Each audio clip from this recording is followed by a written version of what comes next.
जल का दुरुपयोग करने से रोकना अच्छा, है। दुरुपयोग ना हो। हाँ हाँ, दुरुपयोग नहीं हो। एक ही तुम चिंता कर हो यहाँ बालू सगरो भरू और रखे ये बात नहीं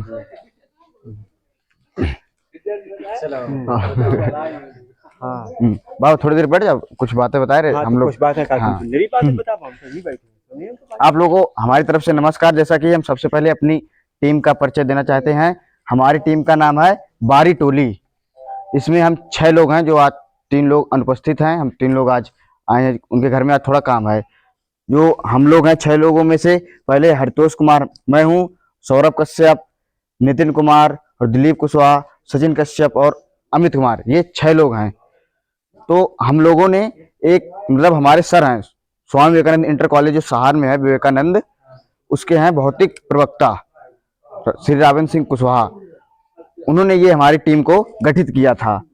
तो हम लोग गांव गांव जल कुछ बात हैं, लेकिन अगर ध्यान दिया जाए तो जल के बारे में सबको पता रहता है कि जल ही जीवन है, जल के बिना कुछ नहीं हो सकता है, लेकिन उस पर बहुत लोग ध्यान नहीं देते हैं। अगर वो लोग समर चला देते हैं तो समर शहरे काम करने लगते हैं। जानवरों को नहलाना होता है तो समर से ही नहलाते हैं। गाड़ी को धोना होता है तब भी समर का प्रयोग करते हैं।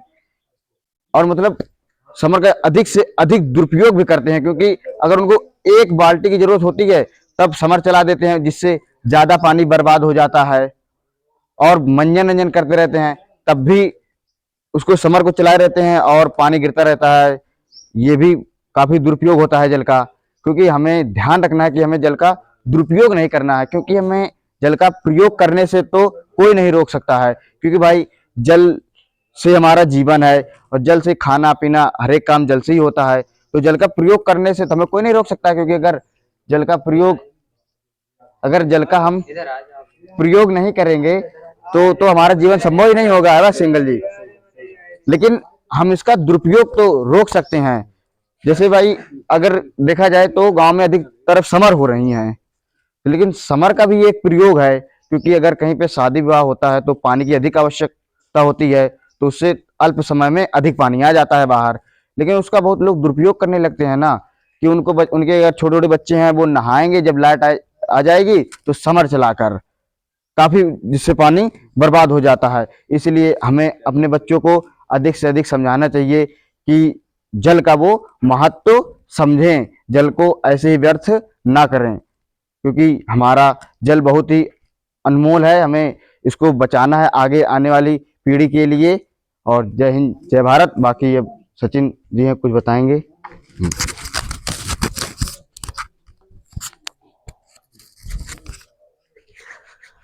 नमस्कार मित्रों, मेरा नाम है सचिन कश्यप और मैं टीम बारी टोली से हूँ। बारी टोली का अर्थ तो आप लोग समझ गए होंगे, जल का संरक्षण, जल का सदुपयोग। जैसा कि हम जानते हैं कि हमारे पृथ्वी पर केवल 3% जल जो है वो केवल पीने लायक जल है, मीठा पानी है, केवल 3% जल। और हमारी जो पृथ्वी पर आबादी है वो इतनी ज्यादा है कि अगर एक एक लोटा अगर ज्यादातर बर्बाद करते रहेंगे तो जो जल की जो मात्रा है पीने वाली वो कम होती जाएगी एक ना एक दिन। तो केवल जो 3% जो जल है उसमें से भी केवल 1% जो जल है उसका हम उपयोग कर सकते हैं। और जो 2% जो जल है वो पर्वतों पर उसमें बर्फ के रूप में है और वायुमंडल में वायु के रूप में है।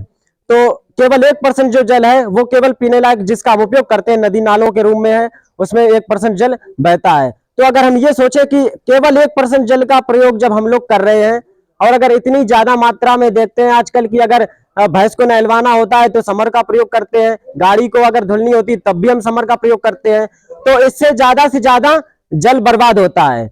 हमें ऐसा बिल्कुल नहीं करना है अगर हमें जल को बचाना है। हम लोग देखिए टीवी न्यूज चैनलों पर खूब देखते हैं कि राजस्थान में जल की कमी कितनी है। मीलों जाकर के औरतें और महिलाएं, वहां की जो भी बुजुर्ग हैं, मीलों जाकर के पानी को लाते हैं, क्योंकि उनको पता है कि पानी जो है कितना अमूल्य हमारे जीवन के लिए। लेकिन हम क्या करते हैं कि यहाँ पर बैठ करके वो न्यूज देखते हैं और देख करके बस अपने आपस में चर्चा कर लेते हैं। बैठते हैं ना कि कभी हम लोग न्यूज देखते हैं तो आपस में जब कभी चर्चा न्यूज के बारे में करते हैं कि वहां पर पानी की कितनी कमी है, कैसे रहते होंगे, वहां पर चर्चा करते हैं कि हमें पानी को बचाना चाहिए, लेकिन उसको अपने जीवन में लागू नहीं करते हैं। ऐसा होता है ना हमारे साथ। और भी करते हैं हम भी लोग। लेकिन क्या होता है कि हमें उनको अपने जीवन में उन बातों को अवश्य ध्यान में रखते हुए अपने जीवन में उतारना चाहिए, ताकि जल का दुरुपयोग ना हो। अब देखिए कोई कहेगा कि हमें तो पहले पता नहीं था, कोई कहेगा कि हमें किसी ने बताया नहीं। अच्छा ये बताइए कि अगर कोई जो शराबी होता है उसको क्या पता होता है कि मतलब उसको पता होता है कि शराब हमारे स्वास्थ्य के लिए हानिकारक है, अगर उसको कैंसर हो जाता तो क्या वो ये बाद में ये कहेगा कि हमें तो किसी ने बताया नहीं, ना हमें पता था कि शराब पीने से कैंसर होता है? क्या वो कह सकता है? नहीं कह सकता है, क्योंकि देखिए हर आदमी को सबको सब पता है क्या सही है क्या गलत है। अगर एक कुत्ता किसी के घर पर जाता है, रोटी चुरा के भागता है, तो वो कुत्ता उस घर में रोटी नहीं खाएगा। क्यों? क्योंकि उसको पता है कि ये रोटी हमने चोरी की हुई है। और अगर वो कुत्ता को अगर वो घर वाला अगर वो रोटी डालता है तो कुत्ता वहीं पर रोटी खाएगा पूंछ हिलाते हुए। क्यों? क्योंकि उसको पता है कि ये रोटी ईमानदारी की है, हमें कोई मारेगा नहीं। जब कुत्ते को पता है सही क्या है सही क्या गलत है, तो हम लोगों को बताओ कैसे कह सकते हैं कि हम लोगों को पता नहीं है क्या सही है क्या गलत है? एक जो मोटापे से परेशान आदमी है उसको पता है कि सुबह 4 बजे उठ करके हमें जॉगिंग करनी चाहिए, एक्सरसाइज करनी चाहिए, तब जाके हमारा शरीर फिट होगा। लेकिन पता है, जब भाई जानता है लेकिन करता नहीं है, तो जानने से क्या होगा जब तक हम करेंगे नहीं। वैसे ही हमको पता है कि जल बर्बाद करने से आगे संकट आएगा, सूखा पड़ेगा, लेकिन जानने से क्या होगा जब तक हम करेंगे नहीं। तो केवल करना ही नहीं है, बल्कि हमारे जो हमसे जो प्रभावित जो बच्चे हैं, हमारे आसपास जो लोग हैं, हमसे प्रभावित जरूर होते हैं। अगर हम कोई क्रिया कर रहे हैं, समाज में कोई भी घटनाएं घट रही हैं, तो हम उससे प्रभावित होते हैं और हमसे वो लोग प्रभावित होते हैं कि नहीं? अगर यहाँ पर डीजे बज रहा हो तो आसपास के लोग जरूर देखेंगे। क्यों? क्योंकि हमसे प्रभावित हो रहे हैं लोग।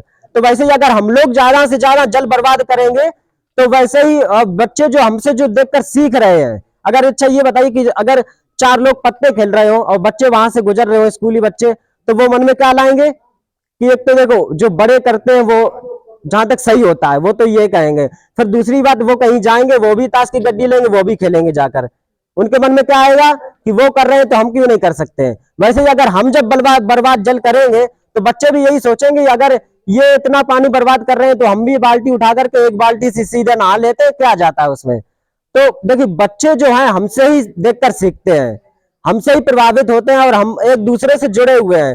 तो जब तक हम नहीं अपने आप में सुधार लाएंगे तब तक बच्चे भी सुधार नहीं लाएंगे। तो सबसे पहले क्या करना है कि पहले अपने अब जो भी जल से रिलेटेड जो भी बातें हैं, जैसे ब्रश करना हुआ, कभी कभी टोटी खुली छोड़ देते हैं, ब्रश कर रहे हैं टोटी खुली है, समर चल रही है, कहीं साबुन लगा रहे हैं भैंसों को, समर खुली छोड़ दी है। देखिए समर का सदुपयोग करने से कितने फायदे हैं। एक तो ये कि हमारी बिजली बचत होगी, दूसरी ये कि हमारा जल बचेगा। तो जब इतने सारे हमें फायदे हैं तो हम ये सब क्यों नहीं करते हैं? क्यों नहीं करते हैं? क्योंकि हमारे पास सुविधाएं अभी उपलब्ध पर्याप्त, लेकिन आगे चल करके अगर जब ऐसा नहीं होगा तो तभी हमें ये पिछली बातें याद आएंगी कि हम क्या कर रहे थे। देखिए जो भी प्रौद्योगिकी जो भी तकनीकी जो है जो भी खोज करती है वो हमारी सुविधा के लिए करती है, इसलिए ताकि जो विवाह हो या कहीं भागवत हो या कहीं ऐसा सार्वजनिक कार्यक्रम हो जिससे जो कार्य जो कठिन लगता है हम लोगों को वो सरल हो जाए आगे चल करके।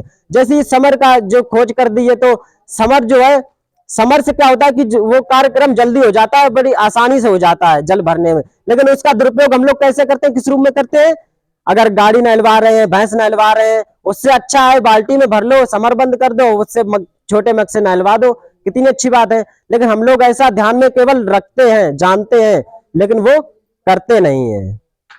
तो अगर हमें जल का सदुपयोग करना है, उसको बचाना है, आगे बनाए रखना है, तो उसका लिए हमें उसका सदुपयोग करना होगा, चाहे वो समर हो, चाहे हैंडपंप हो, चाहे वो टोटी हो। बहुत बहुत धन्यवाद भैया बात सुनने के लिए।